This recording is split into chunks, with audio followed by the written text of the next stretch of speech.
Good morning. Welcome to News Center Maine's Political Brew. Glad you could be with us, along with Democratic activist and former candidate for governor in U.S. Senate, Betsy Sweet, and former Republican State Senator Phil Harriman. Good morning. Good morning, Pat. Good morning, Betsy. And happy Halloween to you all. I think Yes. the treat we all want is for Wednesday to come and we don't have to listen to Question 1 ads anymore, so we think that's on the way. Backers of the CMP Transmission Corridor project are fighting hard against Question 1, which would shut the project down. But if you're not paying close attention, you can be forgiven for thinking this is about allowing retroactive lawmaking only. Lots of mailers, commercials about how businesses say it will create uncertainty and hurt them and their workers. Betsy, is this an effective strategy for the backers of this transmission corridor? No, I think it's a desperate strategy. And I actually think it's really, really scary, it being Halloween, for democracy. Because what they've done, they can't win on don't think the polling shows them they can't win on the corridor issue straight out on energy or the corridor. And so they've pivoted to try and gin up and tap into this I hate government, government's untrustworthy, I hate legislators. And that's the sentiment that they're really appealing to now, which will have lasting effects long beyond this campaign. And, they don't, foreign government, right, or foreign investors don't care about its impact, long-term impact on democracy, but I care and we should care. So I think it's a desperate strategy. I don't know if it's going to be effective or not, but man, I think it's dangerous. Phil, what do you make of it? Well, I think this is a perfect example, Pat, and I think Betsy might actually agree with me on this. This is where the political scientists, the people behind the scenes come in. They do focus groups, they do test polling to find out what emotionally moves the needle for their side of the equation. And I think that's what you're seeing here is the political scientists have touched upon this retroactivity as the connection to the voter, and they're just pounding away on that issue in hopes that it prevails. And Phil, my sense is that the yes on one people are leaning heavily on public mistrust of Central Maine Power. Do you see it that way? I do, for the exact same reason. The consumer opinions of CMP have been understood by these political scientists, and so they're weaving it into the messaging that you're seeing come across just about every portal that you receive information from. But I do think that's a lot more relevant. I mean, CMP is who's running this project, and their track record on affordability and reliability is one of the worst in the nation. So I think it's a lot more relevant than retroactive laws. I mean, let's face it, any law is retroactive. The legislature can go in any time and undo a law, right? So I just think it's a little bit different. Although I think you're right, Phil. It's the political scientists and the pundits who go in and say anything that works. Now, there's been far less talk about Question 3 on the statewide ballot on Tuesday, which is the Food Sovereignty Constitutional Amendment. The wording seems pretty simple. Organic farmers groups and hunting rights advocates are among the backers of it. Opponents include animal welfare groups and the Maine Municipal Association. Phil, is this something that should be added to the Maine Constitution? Well, my first reaction was that it wasn't needed or necessary, but the more I've understood and heard both sides of it, I think this is an opportunity for people to declare through their constitution that there is an unalienable right to access to the food of their choosing and how they want to produce it and consume it. I think you're going to find this probably is going to pass. Betsy, what do you think of it? Phil, we agree. This is awesome. Yay. Yeah. And I think, a constitutional amendment is the foundation, and then we build upon that. That's how it works. And I think, this will be a good foundation as we start to address hunger and food insecurity, which unfortunately is very rampant in Maine. So I think it's a great idea. I think it's important. It came out of a very bipartisan support in the legislature, and I think it'll pass too. Right. It had to get to this point, it had to have a supermajority in the legislature. I was just going to say that, Pat. You're right. Well, we think alike sometimes, Phil. I like that. President Biden has announced the framework for a compromise package for his Build Back Better agenda. A lot of things have been dropped from the original $3.5 trillion proposal. It's now at about $1.75 trillion, still a lot of money. Betsy, what do you think of what's left as the president has outlined? Yeah, I think some good things are left, universal pre-K, child care, some affordable housing stuff, but some really key things that 80% of Americans, huge majorities of Americans care about, got left out. Taking away dental and vision from Medicare, right? So it's okay for people, for older Americans to see, but they can't eat or they can't, hear. So that got taken out. The ability to negotiate prescription drug prices. This is probably one of the number one things that people agree on across America.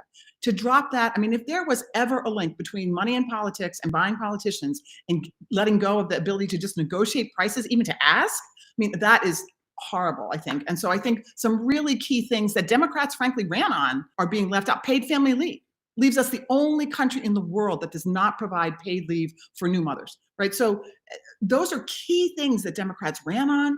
And so to have two Democrats, basically who represent 9 million people controlling the rest of the agenda and all the Republicans is really problematic, I think. Well, I still think this spending package has not been communicated to the American people in which they truly believe that it is fully paid for. That this bill that was at $3.5 trillion, now it's down to, I guess, 1.75, and as of Friday afternoon, it still hadn't gotten passed through the Congress, and this is on top of 1.5 trillion that was already out there at the end of the Trump administration. And I think Americans are truly concerned about the tremendous amount of debt that we're adding. And if this is going to succeed, I think the president has to come forward and outline, here are the programs that are essential in my view, and here's how they're going to be paid for. Otherwise, I don't think they're going to get this passed. And what about the politics of it? These things take time to have an impact. There will be money injected into the economy if this is enacted. Is it going to be a boost for Democrats in the midterms, Betsy? I don't think so. I think you're right. It's going to take too long. And I think, Phil, to your point, it does sound like a lot of money, but it's over 10 years. And it's what the Department of Defense budget passes like that spends in 2 years. And none of it is paid for with additional taxes on everyday Americans. It's taking corporations like Amazon and Tesla who pay zero and are making billions of dollars in profits. Those are the people that are being taxed. And the tax on the ultra billionaires got left out. So this is not going to be extra money on you and me. This is extra money for people who are not paying their fair share. And I think we have to start saying that. And I think I do agree with you that they have done a lousy job of being out there and saying, this is how it's going to affect our lives. And I think that if that was happening, I think this would pass in a heartbeat, because people are desperate. The Legislative Council this past week looked at about 300 proposed bills for the session that will begin in January, rejected most of them, including half a dozen Republican efforts to stop Governor Mills' vaccine mandates and other pandemic policies. But Phil, it doesn't seem as though that issue is going to disappear from the political scene, does it? No, whether it's by legislation or regulation, this issue, unfortunately, I think is spun out of control for the governor and for the president. But I do want to take a moment to help our viewers understand that in the second year of the legislative session, which is what we're going into in January, the Constitution says the legislature shall consider bills of an emergency nature. And I compliment the Legislative Council for rejecting most of these 300 great new ideas because they determined they weren't an emergency. Yeah. And that includes the fact we won't be voting, or they won't be voting on whether the lobster roll should be the state sandwich, which doesn't really seem like an emergency. You took my line, Pat. I'm sorry, Betsy. But I think that the vaccine issue is going to be picked up by candidates, because I think, again, those same politicians and pundits we were talking about have figured out that this is a way to tap into that sort of anti-government stuff. I think practically, I think we're going to see two things happen. One, more people are going to get vaccinated. And two, we're going to see a greater availability of instant tests so that people will start to have an option of, being vaccinated or being tested right away when you go into something. We're seeing it now in certain businesses and restaurants and concert venues. So I think left on its own, it would die down. But with this infusion of stuff from the pundits and from the big money in politics, I think it'll be kept alive by the candidates. The Maine Democratic Party and the Maine Republican Party this week both sent out fundraising notices over the fact that Republicans have hired an election integrity coordinator. Betsy, the shaking of the money tree never ends, does it? Never ends.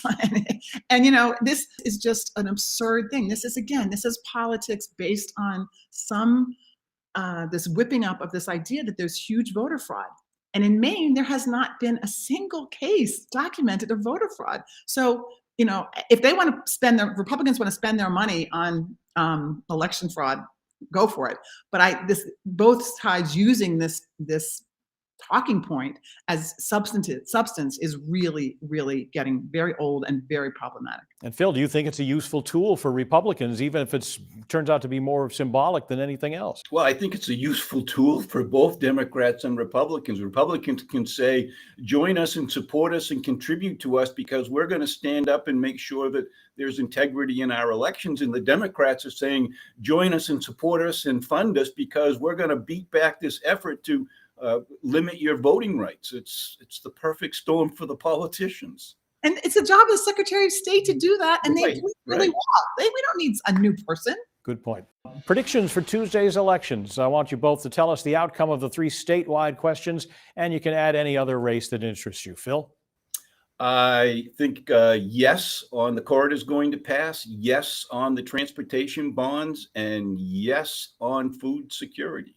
And Betsy? And Phil, we are green again. I think it's a special Sunday morning. Yeah, I know, right? So I think all 3 are going to pass. I think that we're going to be surprised at the margin in the yes campaign, even though they've been outspent about 3-1, because I think those people who oppose the corridor are much more motivated than the people who support it. Also, there's an important race in the state legislature. Republican in Augusta gave up his seat for a job, and I think the Democrats are going to pick up that seat. I think Reagan LaRochelle is going to win that seat. It's going to give the Democrats one more person in the state legislature. We'll see how that plays out. And our winners and losers in politics this week, Betsy, we'll start with you. So the losers are the whole Sinema and Manchin and the whole Democratic Party in Washington negotiating against themselves for the things that Americans desperately need. And they're just seeing that up and down divide. And I think we are all the losers. The winners are predictive winners, which are all the amazing Mainers who are going to go out on Tuesday and exercise their democratic right to vote. And Phil? The losers this week is the governor's administration on vaccinations. We've seen an outbreak in the jails because for some reason correctional officers have been exempt. Meanwhile, other people are going to lose their job in the healthcare. They got to get on the same page on this issue. The winners this week, I know this is going to disappoint Betsy, but I think Senator Manchin and Sinema are to be congratulated for trying to keep a lid on all of this out of control spending that President wants to create. All right, that is our Halloween edition of Political Brew. Thank you both for being with us. Thank you for watching as well. And hope you all get lots of candy tonight. And we'll see you next time. News Center Maine is back after this.